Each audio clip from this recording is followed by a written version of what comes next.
Hi, my name is Nisha Patel Caiozzi, and I am from Denver, Colorado. Would you? Yes.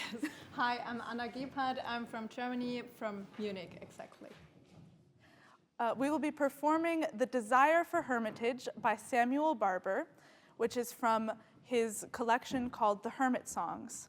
Barber actually received a grant to go to Ireland and study in order to make some music. So this is from his trip. And he was reading all of these old texts in these old religious scripts, and he was seeing the monks from back then writing in the margins of these religious texts, and he translated them into music.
It's so stunning. It's so beautiful. There's a certain vulnerability that you both bring to it and a certain passion, which I really, really love. So congratulations. This cycle was written for Leontine Price, the Leontine Price. She was a huge proponent of new music in her day, which it was new when it was written. Lee Hoiby wrote music for her, and I just love that we started with this because she was such a trailblazer, obviously, and we know her for Verdi and for the operatic stuff, but she did so much song repertoire, and she, created song repertoire. And I think that's part of what we're doing in this SongStudio is, paving the way forward. So the thing I love about the way Barber sets this is that the poem itself, I think, is kind of simple in a way. The emotion's deep, but it's kind of a similar mood throughout. But the way Barber sets it, he creates a whole journey. And you have this interlude, which for me is the monk kind of reliving the reasons or the trauma or the situations that made him want to leave society. I don't know how you feel about that. I like that. I like it too. That makes sense. So I think one thing we can work on, the mood is so beautiful, but I wish we could have more of the arc. And I wish we could have more of the contrast, because again, the poem itself is there's a certain simplicity, but Barber, he makes it four-dimensional. And I think we can get some of that. You know, he also for Leontine wrote Anthony and Cleopatra to open the Met, and it was not well received. And after that, he kind of withdrew a bit. And so I think, you know, for musicians, we spend so much time alone, and composers and singers and all of us. And so I think he put this song at the end of the cycle, and I think it's so personal for all of us, because I think it's something we immediately connect with. And when there's an excerpt from the cycle, it's usually this one. I think as artists, we feel that kind of feeling of like, the world's sometimes just too much, and we just want to practice. We just want to practice, you know? Just kidding. But let's let's try a few things. I have a few ideas that we can work with. Would you like to start again?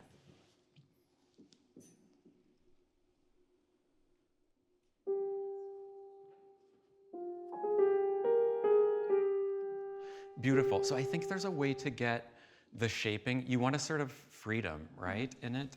And it's such an interesting open because it starts so bare. This is like the isolation. This is kind of almost the lack of emotion in a way. What I like to do whenever I have a melody that's later in the voice part, I like to imagine the words as I'm playing it. And that will give you the right timing and the right rubato. So if you think, to be all alone. Do you want to try it once that way?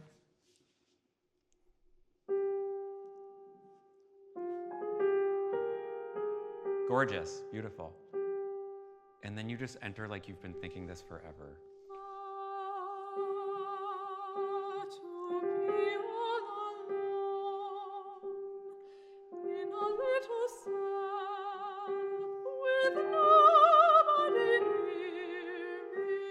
Now it opens up, so give more bass. Beautiful.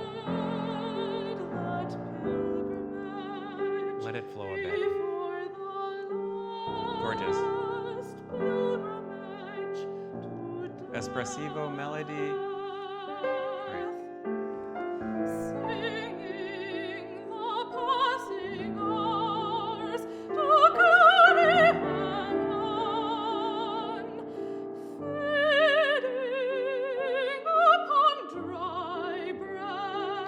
Gorgeous, gorgeous. So there's something we can do.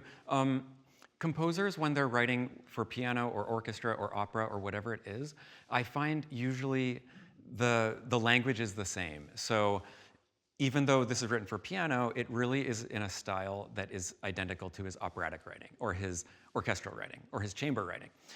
So I think in the piano part where we have that, we have singing the passing hours, we need to get those three layers more distinct. Mm-hmm. So I think what you can do is in the accompaniment, the eighth notes, you can set it up and then drop the dynamic a lot. Mm-hmm. So yeah, as pianists, we have so much to balance. There's so many notes that we have to play, and they all have to come out properly. And it's sort of like in painting where you have perspective. You know, you have things that are really close up and very detailed, and you have things that are in the background. And actually, a lot of the terminology for music and painting is the same, like texture and color. We use those words all the time. So I think in this case, that accompaniment, just keep it really in the background. Very, very soft. It can still have an ebb and flow. And then the bass, I think you can give more bass because that will anchor it. Mm-hmm. And then the upper notes that you're playing with the left hand, those can be kind of like the bells. Mm-hmm. I think the bells come back later too because this is the monastery, and I think there's that kind of ringing quality to it. So let's just try that. Maybe on the bar of death, pilgrimage to death. And whenever you have a solo, really bring it out. So, you know, we're called accompanists, But sometimes we're also soloists, and sometimes the solo lasts for a page, sometimes it lasts many bars, sometimes it's only for one beat, sometimes we get a solo beat, it's so great, we get 2 melody notes or something, But in this case, take it over from Nisha. So, pilgrimage to death, da-dum-bum. Yeah. It always goes back and forth. So let's try that. That'll keep the line going. The bar from Death? Sure. And flow. Gorgeous. Drop. Good. Bass.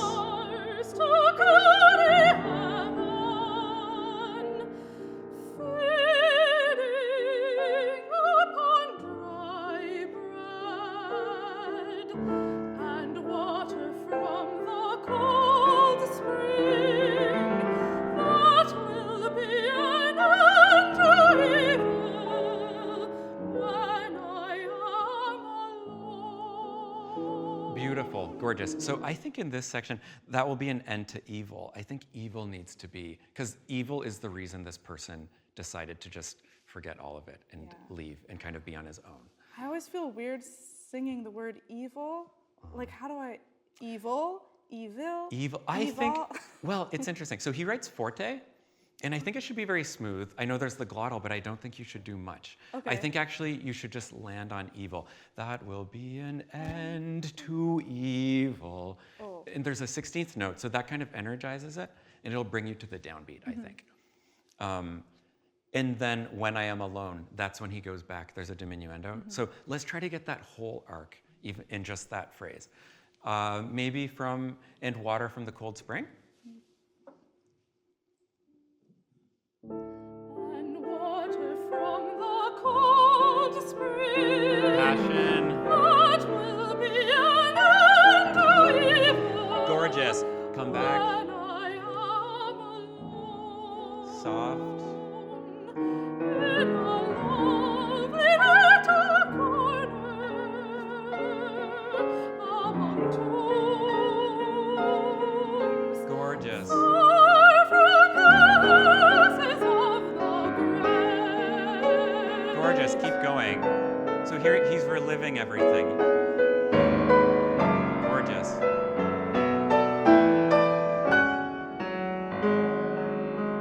Dialogue. Move.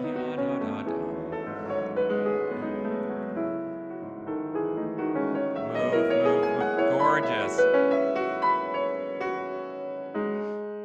And then he hears the bells. He's brought back to reality.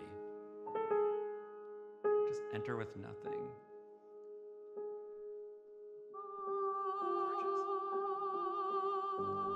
To be all alone in a little cell. Take all the time you need. To be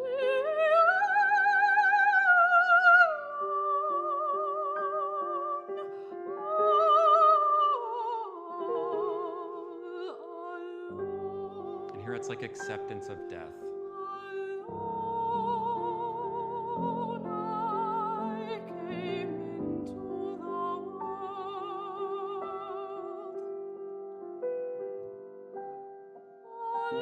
Crescendo. Alone I shall Gorgeous. go from it.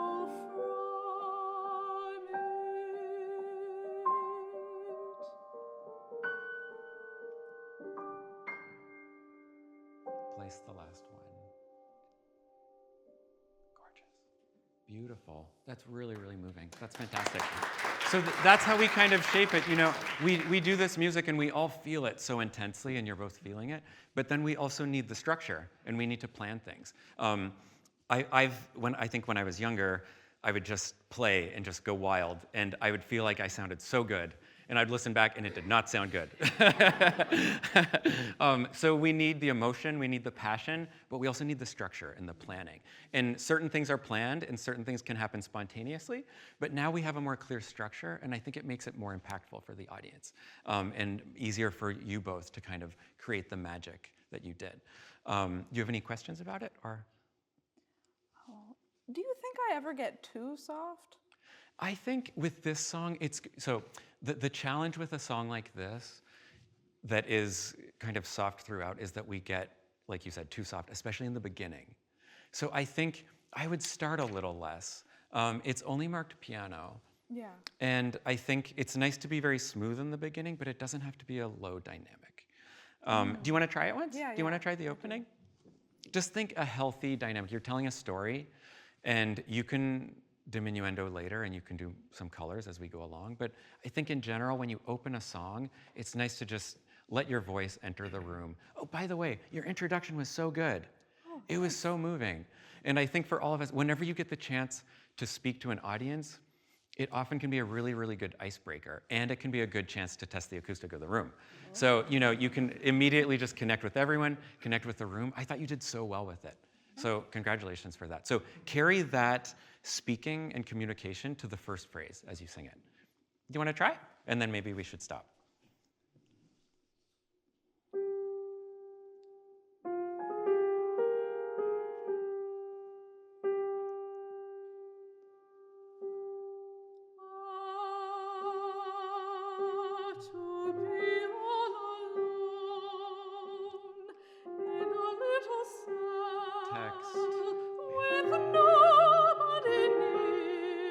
Gorgeous. I thought that projected really well. How does that sound out there? See? You got a lot of applause. Well deserved, both of you. Great job. Really, really beautiful. I hope that you get to perform the whole set and work on the whole set because they're very suited to both of you. So thank you so much. Thank you. Thank you.